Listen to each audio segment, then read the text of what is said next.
Hi guys, welcome back to எல்லாரும் யூஸ். பொலியில் நிறைய எக்ஸ்ப்ளோர் பண்ணோம். அதில் ஒன்று இப்போ பார்க்கலாம். நாங்கள் பைக் ரைட் பண்ணும்போது பர்டிகுலராக மரத்து கீழே அப்போ எங்கள் மேலே தண்ணி பட்டுது.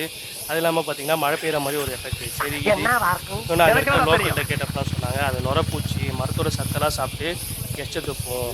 சரி, நாங்களும் ஒரு சின்ன ரிசர்ச் பண்ணோம். எம்டி மாதிரி துண்டு பேப்பரில் ஏதாவது இன்ஃபர்மேஷன் இருக்கான்னு பார்க்குறப்ப தான் தெரிஞ்சுது அது சிக்கேடா பார்க்கு. அந்த பூச்சி பார்த்தீங்கன்னா நம்ம மேலே எச்ச துப்பாதான், அதோட யூரினேஷன் தான் பண்ணுதான். ஸோ நாங்களுமே ஃபஸ்ட்டு ஸ்டாக்காக தான் ஆனோம். ஸோ அதனால் அந்த யூரினேஷனில் எதுவும் சைட் எஃபெக்ட் கிடையாது நம்மளுக்கு. ஸோ இதோட ஃபுல் வீடியோ வேணும்னா சப்ஸ்கிரைப் பண்ணிவிட்டு கமெண்ட் பண்ணுங்கள் நண்பர்களே. கொல்லிமலையில் தான் ஃபஸ்ட் டைம் நாங்கள் இதை எக்ஸ்பீரியன்ஸ் பண்ணோம். நீங்கள் யாராவது எக்ஸ்பீரியன்ஸ் பண்ணுறதா கமெண்ட் பண்ணுங்கள் ஃப்ரெண்ட்ஸ்.